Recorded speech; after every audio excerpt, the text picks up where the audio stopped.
Hello, everyone. I am Matt Williamson. How's everyone doing today? I am at Williamson NFL on Twitter. Give me a follow there. And here's what's shaking. So, without the Steelers playing on Sunday, I had a little free time in the morning. It's right, it's a little before 1 o'clock kickoffs here on Sunday. And in this funky week, the Steelers asked me to kind of do one of my stat packets, but just a very abbreviated Steeler only. Where are they at right now, heading into the last week of the season? Basically wanted to put something up over this long week on their website. But I did a bunch of, where they're at compared to their opponents, things like that. I thought that'd be a good thing to share with you guys. And the only real news, well, there's been a little bit, of course, but the biggest news is, we're going into the Sunday games, as I mentioned. Bengals came back and won in crazy game. So they have everything to play for in Week 18. I thought that game might not mean a thing to them when it was all said and done, but I don't think that's going to be the case. I guess a little can change today in terms of tiebreakers and all that good stuff, but there you go. All right, let's dig into some of this stuff. And a lot of the recent stuff is not going to be great, as you can imagine. Just the second time in the past 35 years, Pittsburgh has a minus 50 or worse point differential in a 3-game stretch. Pretty brutal. And 3 consecutive losses by 14 or more points for the first time since week 5 through 7 of 1988. Pretty brutal. However, the collective record of those teams are 38-9 as we speak. Pittsburgh is a plus 15 turnover differential, 31 takeaways, 16 giveaways. They have produced 10 more interceptions than they've thrown. Time of possession. For the year, they're still at 31-20. But over the past 3 games, 26-21. They are 31-30 at home. Yards per play. They're producing 5-1. They're giving up 5-4.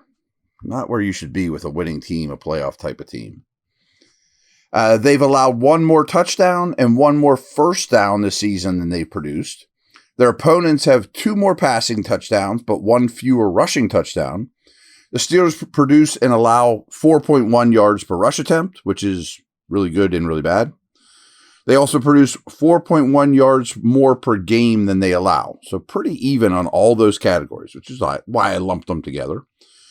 But on the other hand, they've benefited from 14 more first downs via penalties than they've surrendered.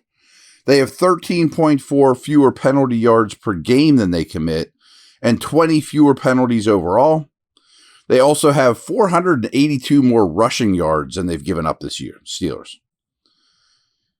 Red zone, 46.3%, bottom of the league.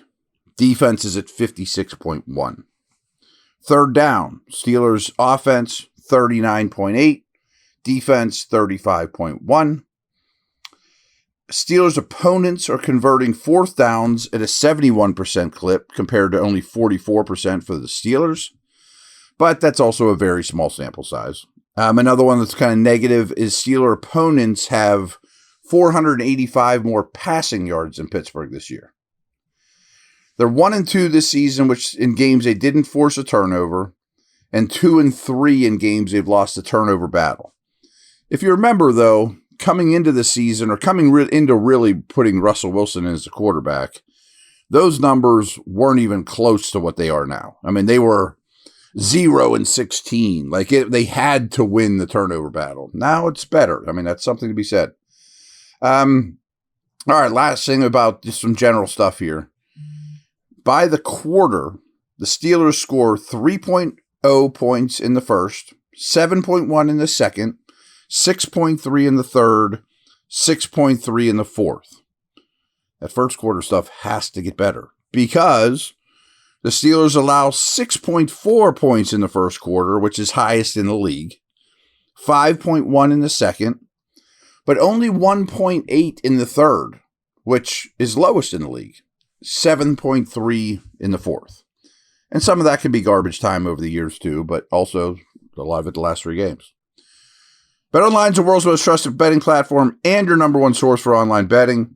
From the earliest odds to in-game live betting, BetOnline provides you with all the action and ability to watch the games as they happen. with the largest selection of odds on everything from football, NBA and college basketball, NHL to UFC and MMA. Head to BetOnline today to get on the action with America's most trusted site for online wagering. BetOnline, the game starts here.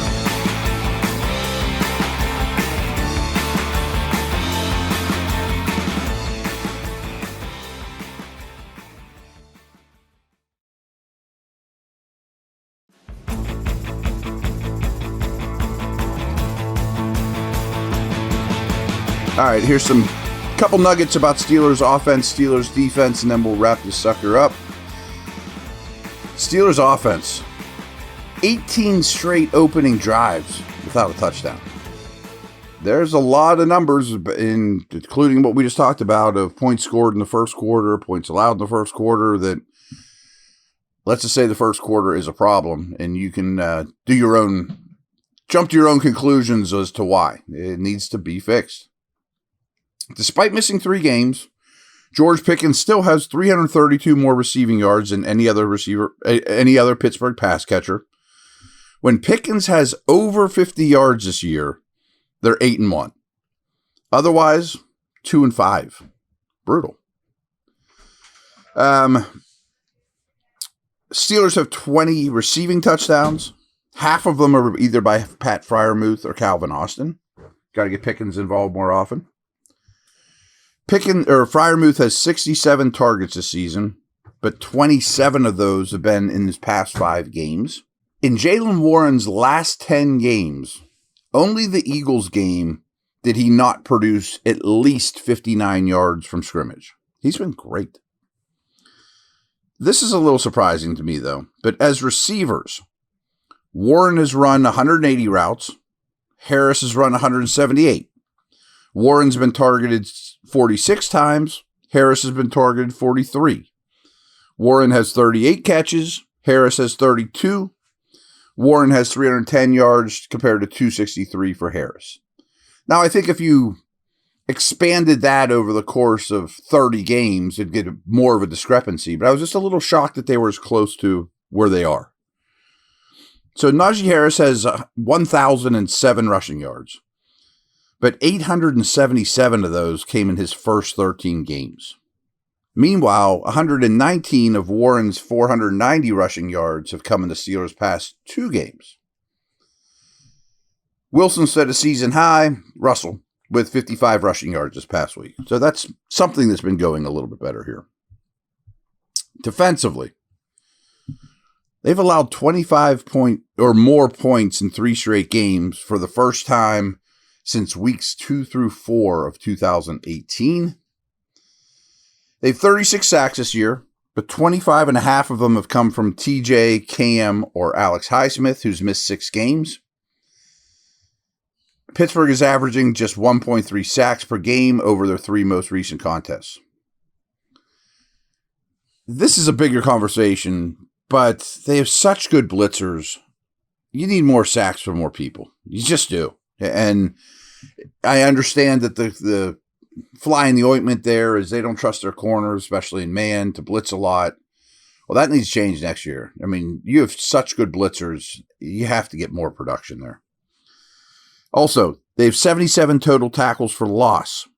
31 have come from Watt and Hayward. After allowing the Chiefs to go 4 for 5 in the red zone last week, the Steelers' red zone defense over their past 3 games is at 62.5%. Bad. But for the year, they're still at 56.1. The Steelers produce 9.6 points per game from the kicker position. Dallas and Washington are second at 9.1. So they're still a half point more than the second teams out there. 2 more things here. Steelers have punted 63 times this year. Their opponents have punted 62. The leaders in special team snaps so far this year: Connor Hayward and Miles Killebrew, 284 each. Peyton Wilson and Mark Robinson, 282. Fifth on that list is James Pierre at 236, even though he's only appeared in 14 games. And Jeremiah Moon at 200, despite only appearing in 12 games. Matakevich is next at 176, but he's only been available for 10 games. So guys like Hayward, Robinson, Pierre, Moon, Matakevich are all very, very valuable in terms of their special teams contributions. And a lot of them missed time. So there you have it. Just kind of a state of the union as we go into the last regular season game. We know we have at least that and another on the docket. Again, Cincy winning makes this very interesting from their perspective, no matter what. I'd love to keep Burrow out of the playoffs, no matter what. But we will talk more this week. Take care.